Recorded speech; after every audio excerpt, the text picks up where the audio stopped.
Сәлем достар, біз бүгін 3 минутта етті сочный және жұп-жұмсақ етіп қуырудың способын айтып өтетін боламын сіздерге. Мықты китайский ресторандарда тәжірибелі аспаздардың осы способы осындай. Мінекей ол үшін етімізді алып, жаңағы талшықтарын көлденеңіне мынандай жапырақ қылып тураймыз. Жапырақ етіп, етіңіз аса қатты жұмсақ болып кетпесін, морозильниктен шыққаннан кейін. Мінекей осы туралған етімізді қазір оған мына тұз керек, бұрыш керек, имбир керек, одан кейін соевый соус керек, жұмыртқаның ағы керек және крахмал, кукурузный крахмал керек.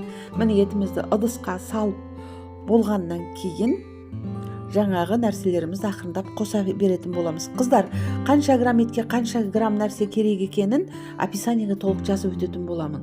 Міне кішкене тұз қостым, кішкене бұрыш, енді осыны араластырамыз кішкене. Одан кейін соевый соус. Одан кейін тағы араластырамыз. Қыздар, әрбір нәрсені салған сайын араластырыңыздар. Бүкіл бәрін бірақ сала салып барып араластырмаңыздар. Әрқайсысын бөлек араластырып отырыңыздар. Тек мына имбир мен жұмыртқаның ағын ғана бірге сала салып араластырсаңыздар болады. Қыздар, кстати, каналға жазылып, кішкентай ғана қоңыраушаны баса кетіңіздер. Ол жерде тағамға қатысты бірнеше советтерді тыңдай аласыздар. Және болашақта шығатын видеоларды көре аласыздар. Мінекей, мен кукурузный крахмалды салдым, араластырдым, көріп тұрғандай. Міне енді бұны целлофанмен жауып 10 минутқа қоя тұратын боламын.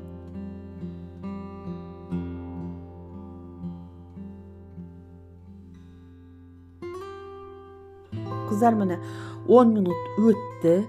Енді таваны қыздырып, сковородканы, оған шамамен 50-70 грамм май құятын боламын. Сол майды әбден қыздырамын. Сіздер көп май құйсаңыздар да болады негізі. Керісінше көбірек май құйған жақсы. Сіздер бәрбір етті сүзіп аласыздар ғой. Бауырсақ сияқты, кішкентай бауырсақ сияқты май етті жауып тұрғаны дұрыс негізі. Мінекей, егер етіңіз көп болып тұрса, оны 2-ге 3-ге бөліп аз-аздан қуырғандарыңыз дұрыс.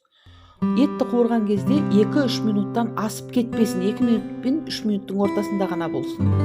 Көбірек тұрып қалса, ет қатайып кетеді. Мінекей, жаңағы қызыл түстен етіміз сері түске ауысқан кезде бірден сүзіп ала қойыңыздар, қыздар.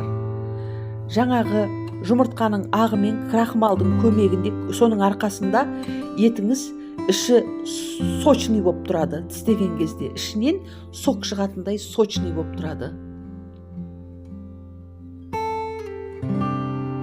Міне сүзіп алдық. Енді ана табаның ішіндегі, көріп тұрсыздар ғой, быжылдап жатыр. Суы кетсін, суы сарқылсын. Содан кейін екінші партиямызды саламыз етіміздің.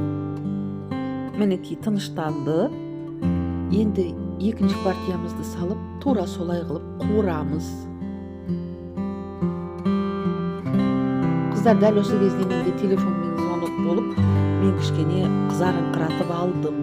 Сондықтан да менің бірінші партиямнан қарағанда екінші партияда мына қуырған етім кішкене қаттырақ болып кетті. Ол қателікті жібермеңіздер. Міне қыздар, дайын болды етіміз. Қазір мен салат по-тайски жасайтын боламын.